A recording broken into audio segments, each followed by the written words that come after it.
در میان لحظه جانکاه قبود، زیر باران خدا باز شنید.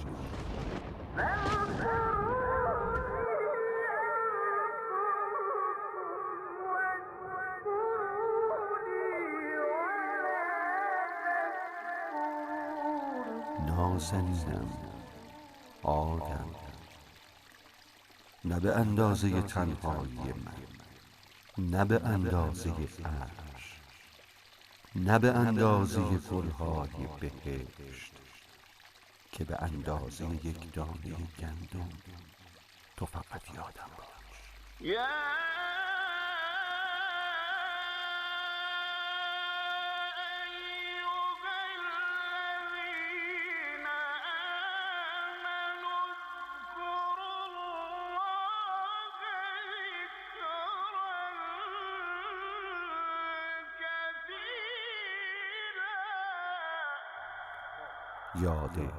خدا. بسم الله الرحمن الرحیم. الذین آمنوا و تطمئن قلوبهم بذکر الله، الا بذکر الله تطمئن القلوب. در خانه ای که نور ولا موج میزند، آرامش و امید و صفا موج میزند. در زندگی به سبک ائمه یقین بدان، دارد همیشه یاد خدا موج میزند. سلام خدا بر پیامبر رحمت و خاندان مطهر و پاکشون، اللهم صل علی محمد و آل محمد و عجل فرجهم. سلام خدا بر امام مهدی عجل الله تعالی فرجه الشریف و سلام خدا به شما اهالی ارجمند یاد خدا. وقتتون بخیر، خیلی خوش آمدید. قدمتون به روی چشم، ممنون نگاه شما هستیم. خدا رو شاکرم، این لحظات عمرم کنار شما سپری خواهد شد و همه ما انشالله به یاد و ذکر خدا مشغول خواهیم بود. در خدمت سرور ارجمندم استاد سید محمد حسین عظیمی هستیم. آقا سلام علیکم، خیلی خوش آمد. سلام علیکم و رحمت الله. خدمت بینندگان عزیز هم سلام عرض میکنم. قدمتون به روی چشم، ممنونیم از قبول زحمت، قبول دعوت و تشریف فرمایی حضرت عالی. خدمت استاد عظیمی عزیز هستیم. قواعد قرآنی عنوان بحثمون هست، جهت یادآوری به عزیزانی که احیانا شاید به جمع ما به تازگی پیوسته باشن. 8 سالی است که محضرشون داریم این دسته‌بندی نو از آیات قرآن کریم رو که حاصل عمر با برکت خودشون هست یاد میگیریم و این دسته‌بندی هر دسته ایش تحت یک قاعده قرآنی داره برای ما بیان میشه. در 3 سال اخیر از این 8 سال قواعد برگشته رو به قواعدی که در ارتباط با انسان هست در قرآن کریم. با افتخار خدمتون هستیم و گفتگو خواهیم کرد بعد از دیدن خلاصه ای از جلسه قبل راجع به قاعده سؤال در قرآن کریم.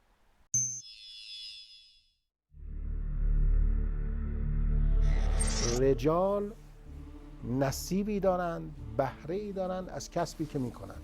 زنان هم بهره ای دارند از کسبی که میکنند. این سرمایه‌ای که خدا در اختیار شما قرار داده، اگه تونستید با این سرمایه کاسبی بکنید و کسب و درآمدی داشته باشید، اون مال شماست، نه این چشم زیبا. این چشم زیبا که خدا داده یه روزم میگیره، اما اون چیزی امانته. که این امانته، اون چیزی که شما به وسیله این چشم و گوش و خال و خط و ابرو دریافت میکنید، کسب میکنید، اون مال شماست، اون بهره شما. اون ارزش افزوده است که شما میتونید راجبش ادعا کنید. بعد یک جمله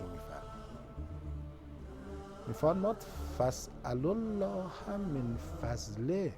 اینا رو ولش کن، از فضل خدا، از فضل خدا درخواست کن. و ما ذالک، این پیامبری که آمد و قرار شد یتلو علیهم آیاته و یزکیهم و یعلمهم الکتاب و الحکمه، ذالک فضل الله یؤتیه من یشاء والله ذو الفضل العظیم. این فضل خداست. فضل یعنی چه آقا؟ فضل در جلسات قبل هم عرض کردم، فضل یعنی زیادی. فاضل یعنی بیشتر. فضل یعنی اون چیزی که بیشتر، یعنی بیشتر از این چیزی که شما فکر میکنید. اصلا به خاطر همینش میگن فضل. این خدا یه چیزی به شما داده، چشم داده، بینایی داده، شنوایی داده، دل داده. اینا فضل نیست، اینا چیز عادیه، اینا طبیعیه. یه چیزایی بود در عالم وجود داره بیشتر از اینا. یه لطف‌هایی وجود داره بیکران و نامحدود و بی‌نهایت. 30720 پیامک ماست که خیلی وقتا الطاف شما به ما میرسه و همینطور نظرات شما، اونایی که علاقمند هستن تلفنی بزرگواری کنن. شماره تلفن 162 رو همین الان بگیرید، نظرتون راجع به برنامه محبت بفرمایید و امر بفرمایید. آقا با افتخار خدمت شما. بسم الله الرحمن الرحیم. الحمد لله رب العالمین و صلی الله علی سیدنا محمد و آله الطاهرین، لا سیما بقیت الله الاعظم فی الارضین، روحی و ارواح العالمین له الفدا. در قاعده سوال گفتیم که بشر چون فقیر است و جاهل است و ضعیف است و ناتوان محتاج است و چون محتاج است میپرسد و درخواست میکند و چون فقر و جهل و ضعف ذاتی انسان است همیشگی است و همگانی است. یعنی همه انسان ها همیشه فقیرند، مبلغ علمشان پایین است و همیشه ناتوانند.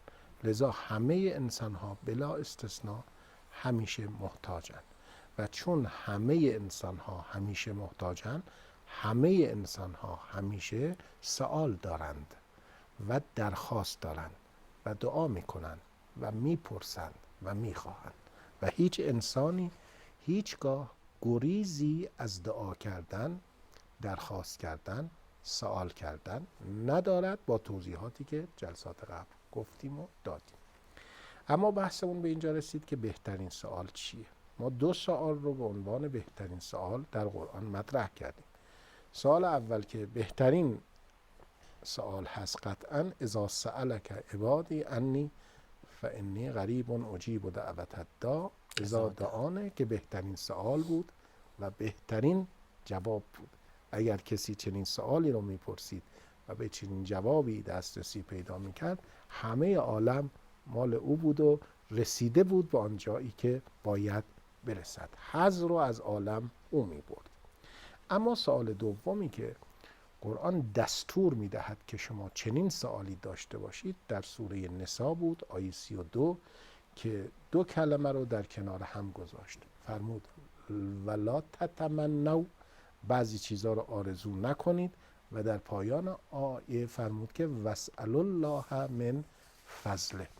ما در جلسه قبل به این نتیجه رسیدیم که این آیه دارد به بشر یاد میدهد این یک تعلیم الهی است، یک تربیت ربانی است برای افراد انسان که اعتنا بکنند به چه چیزی و چه چیزی را اهتمام بورزند و درخواست کنند و صرف نظر کنند از چه چیزی، یعنی توجه به چه چیزی نکنند و متوجه چه چیزی باشند، که آنچه که قرآن دستور داد شما دنبال آن باشید و اون رو بخواهید. این است که به این چیزهای کوچک دنیوی و این تفاوت‌هایی که در جامعه بشری هست و یکی زیباست و یکی نه، یکی قد بلندی دارد و یکی نه، یکی بیشتر دارد و یکی کمتر، به این چیزها توجه نکنید، بلکه آنچه که شما براش آفریده شدید که دریافت بکنید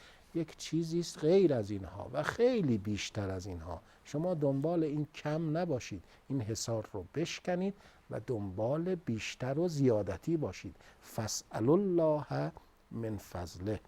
در سوره یونس آیه 55 این جمله رو میفرماد قل بفضل الله و برحمته فبذلک فلیفرحوا. یعنی اگر شما میخواید شاد باشید، اگر میخواید خوشحال بشید، اگر میخواید احساس ارزش بکنید، اینه که به فضل الهی برسید، به رحمت الهی برسید. اون ارزش خوشحالی رو دارد، نه یک چشم زیبا و یک قد بلند و یک حکم خاص و اینها که چیزی نیست. هو خیر مما یجمعون. فضل الهی از هر آنچه که شما دور بر خودتون جمع کردید، از همه اینها بهتر است و بیشتر است.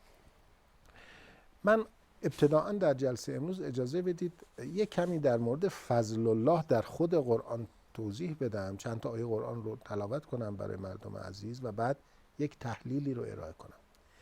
یه آیاتی در قرآن داریم، خواهش میکنم بینندگان عزیز که اهل تلاوت قرآن هم هستن، بعد از این قرآن رو تلاوت کردن به این تعبیر در قرآن دقت بکنن. یه تعبیر قرآن داره که شاید 7-8 بار در قرآن تکرار شده، من 3 جاشو عرض میکنم و اون تعبیر اینه: و لولا یا فلولا، هر دو شکلش آمده است. و لولا فضل الله علیکم و رحمته، اگه نبود فضل خدا و رحمت خدا چی میشد؟ چه اتفاقی میافتاد؟ این تعبیر رو اگر بینندگان عزیز دقت بکنن در قرآن، اون وقت این بحثی که ما الان داریم مطرح میکنیم اهمیتش براشون بیشتر میشه که این فضل خیلی چیز مهمیه. اگر فضل نبود اصلا نظام این عالم به هم میریخت، هدف از خلقت بشر زیر سوال میرفت، بشر نابود میشد، خلاص میشد بشر. در سوره بقره آیه 64 میفرماد: فلولا فضل الله علیکم و رحمته لکنتم من الخاسرین. ما یه قاعده گفتیم به نام قاعده خسارت که بسم الله الرحمن الرحیم والعصر ان الانسان لفی خسر. شاید 24-5 جلسه در مورد این جمله صحبت کردیم. حالا میگه اون چیزی که میتواند جلو خسارت رو بگیرد فضل الله و رحمت الله هست. و لولا فلولا فضل الله علیکم و رحمته لکنتم من الخاسرین. شما قطعا از خاسرین. یعنی چه از خاسرین؟ ببینید ما گفتیم خسارت یعنی از دست دادن اصل سرمایه. اگه یادتون باشه گفتیم ما در کاسبی هایی که خودمون میکنیم، تجارتی که میکنیم 3 حالت دارد. ما یه سرمایه گذاری در یک کاری میکنیم، در یک کار اقتصادی، آخر سال که حساب میکنیم یا سود کردیم یا ضرر کردیم یا بیر رفته، یر به یر شده. درسته؟ همینطور. گفتیم در تجارتی که قرآن معرفی میکنه 2 حالت داره: یا سود میکنید یا ضرر میکنید. حالت تفاوتی وجود نداره. بی تفاوتی یر به یر ما در قرآن نداریم. تجارتی که قرآن معرفی میکنه حتما درش یا سود یا ضرر. همون سکون هم ضرره. حالا ضرر و سود یعنی چه؟ اگر شما اون سرمایه گذاری کردید به سرمایه‌تون اضافه شد میشه سود، اگر از سرمایه اولیه شما کم شد میشه ضرر و قطعا یا اضافه میشه یا کم میشه. برای اینکه سرمایه اولیه شما کم نشه و شما از خاسرین نباشید باید فاسألوا الله من فضل الهی باید بیاد تو کار. و الا ببینید این گوش و این چشم و این قیافه و قلب و دل و این امکاناتی که خداوند در اختیار شما قرار داده، اینا ابزاری است یا سرمایه است که برای اینکه شما بتونید تجارت بکنید. در صورتی میتونید شما با اینها تجارت بکنید و اوج بگیرید که فضل الهی بیاد. دنبال بیشتر باشید و الا ضرر میکنید. اینا هیچ فایده‌ای برای خیلی باید بلند پروازی کنید. بذارید یه مثال بزنم، شاید با این مثال یه مقداری بتونم. آخه بعضی ما شما با یه حجمی از معنا مواجه میشید در یه آیه‌ای که نمیتونید توضیحش بدید. یه چیزی درک میکنید، درست هم درک میکنید، درست میگید، اما نمیشه توضیحش داد، باید لمسش کرد. حالا من یه مثال میزنم شاید بشه یه جورایی بیننده رو رسوند به اون چه که این آیه میفرماد. ببینید شما تصور بکنید نطفه‌ای در رحم مادر شکل میگیره. این نطفه کم کم تبدیل به یک جنینی میشه. دست و پا، چشم و گوش و خال و خط و ابرو و اینها درش ایجاد میشه یک انسان. یک انسانی که در رحم مادره. اگر اون جنینی که در رحم مادر هست که همه این ابزاری که در اختیار ما هست مخصوصا در 9 ماهگی اونم داره، هم مغز دارد، هم چشم دارد، هم دست دارد، هم زبان دارد، هم قلب دارد، همه اینا رو داره، قلبش هم داره میزنه. اگر او زیاده خواه نباشد،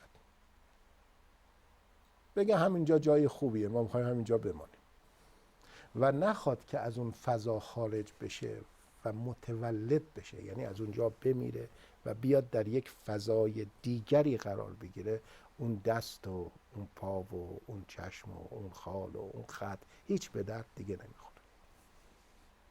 گرفتی چی شد؟ کاملا. یعنی شما باید این حصار رو بشکنی، بری یه جای دیگه ای تا این چشم به دردت بخوره، این دست به دردت بخوره. این دست آقای سیرفی به انسان داده نشد که شما یک لقمه نانی رو برداری به دهان بگذاری. این چشم به شما داده نشد که شما منو ببینید.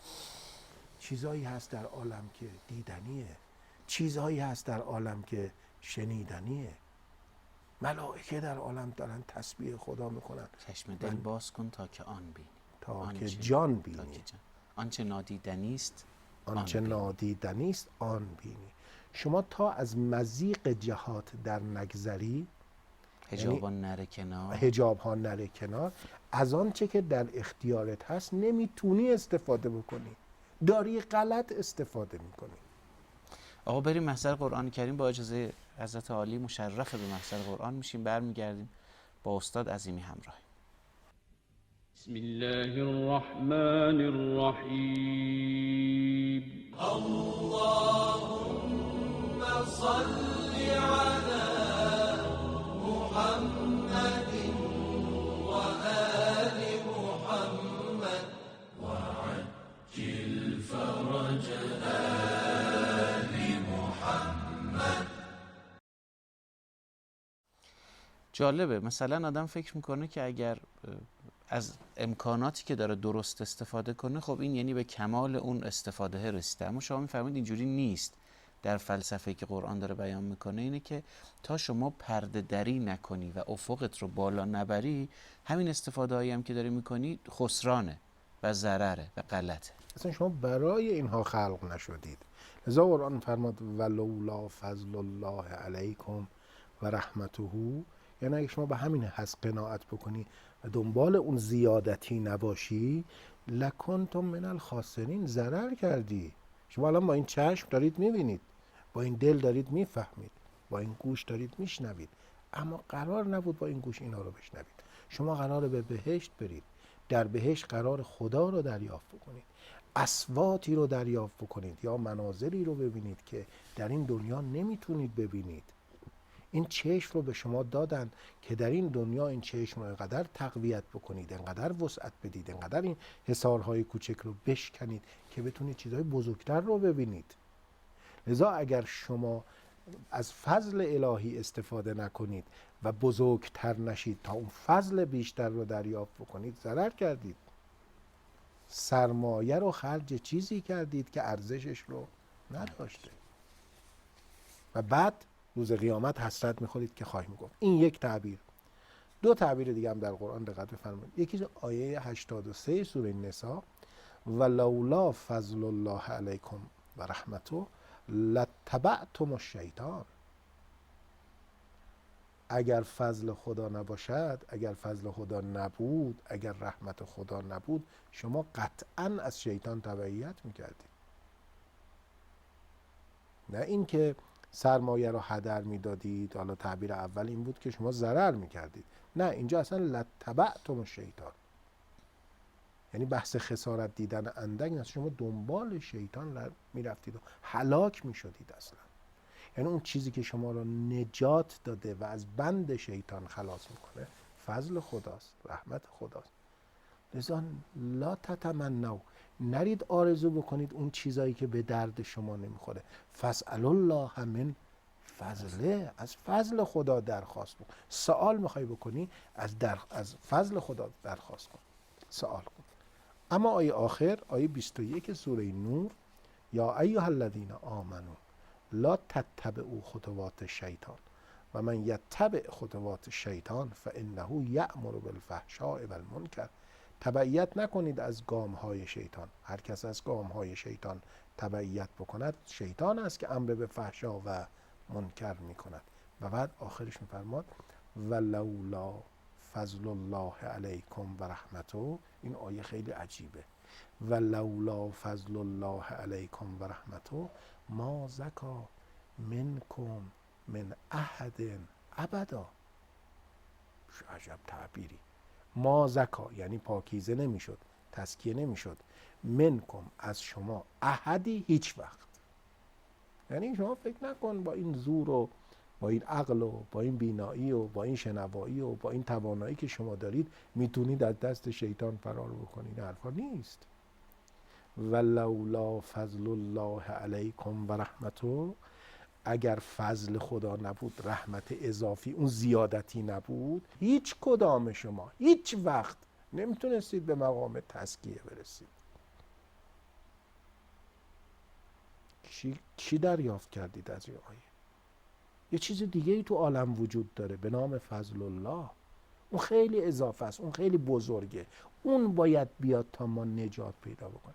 هر چقدر که ما در مورد انسان توضیح دادیم که لقد خلقنا الانسان فی احسن تقویم انا عرضنا الامانة علی السماوات این هم از فضل خداست. والارض والجبال. نه، این انسان خیلی قدرت داشت. علم آدم الاسماء کلها. انسان با یه استعدادی خلق شد، درسته؟ که تونست بپذیره آره. امانت رو. یه فطرتی داره انسان. خدا میفرماد با این نمیتونی شما نجات پیدا بکنی. اینا کمه، خیلی هستن. ببین لقد خلقنا الانسان فی احسن تقویم. انسان در بهترین قوام ساختار آفریده شد، اما با این شما نمیتونی از شیطان نجات پیدا بکنی. یه چیز دیگه هم وجود داره به نام فضل الله که اون خیلی بزرگه، خیلی عظیمه. اینقدر عظیمه که خدا بهش گفت فضل الله، یعنی یه چیز اضافی. ولولا فضل الله علیکم و رحمته ما زکا منکم من احد ابدا. و بعد آخرش هم فرمود ولکن الله یزکی من یشاء والله واسع علیم. این خداست که تزکیه میکنه و بعد صحبت از وسعت خدا میکنه. والله واسع علیم. نه صحبت فضل کرده. هر جا صحبت فضل میاد صحبت عظمت میاد، صحبت کبیری میاد، بزرگی میاد. فضله علیک کبیرا فضله علیک عظیما، یعنی عظمت داره این فضل. اجازه بدید من این مقداری بیشتر توضیح بدم. چقدر وقت داره ما حدود 3 دقیقه زمان داریم. من بحث رو شروع میکنم. یعنی این 2 جلسه‌ای که گفتیم در مورد فضل الله مقدمه بود که این بحث رو آغاز بکنم.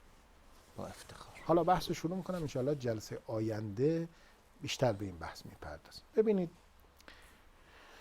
دنیا هم از حیث مادی و هم از حیث معنوی یه وسعت و امتدادی داره که برای ما درکش یه مقداری سنگینه.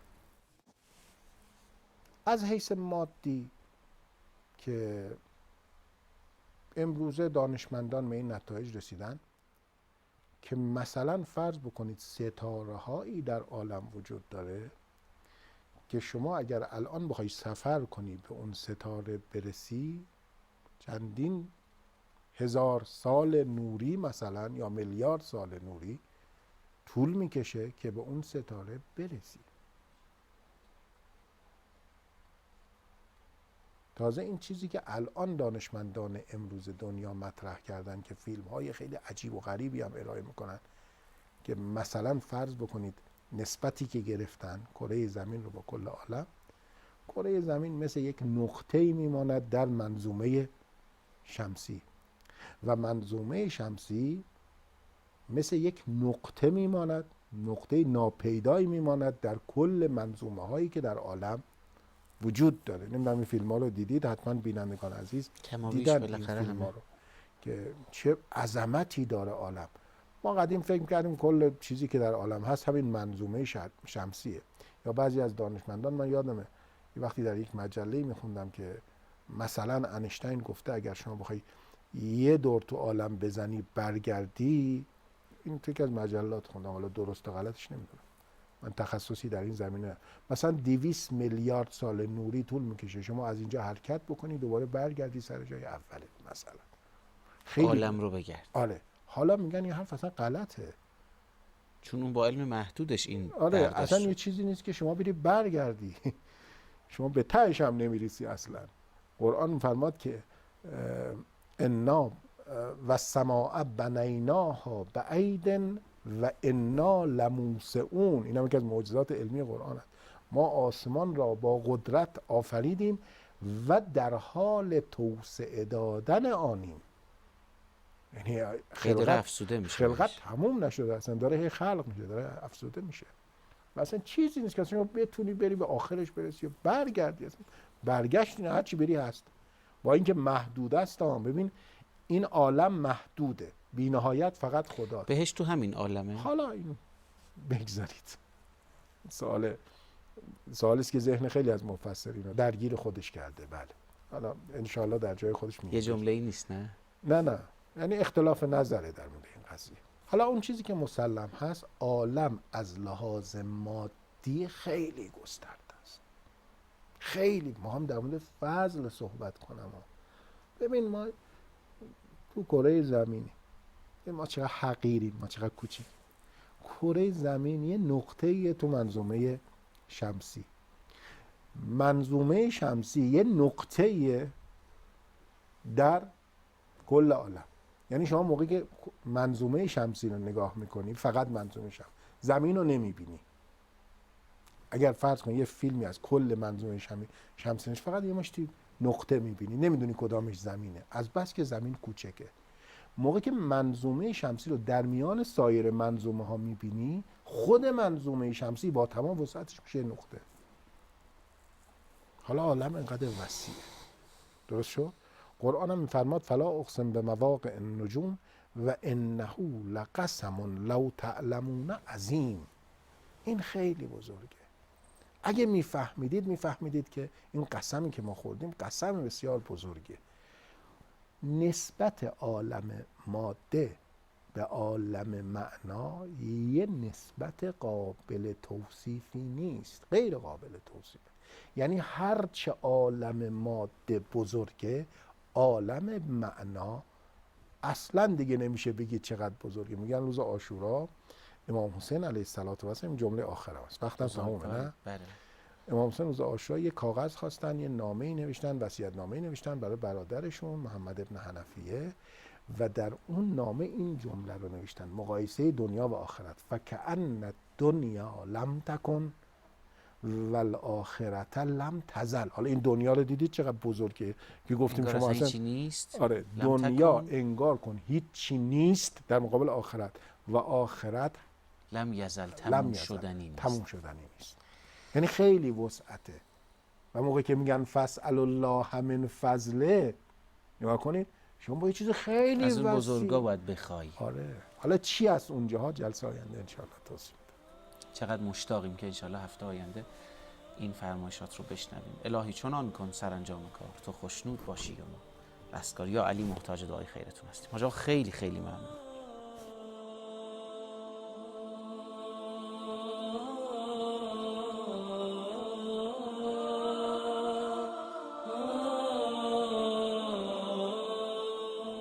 پشت هر کوه بلند سبززاری است پر از یاد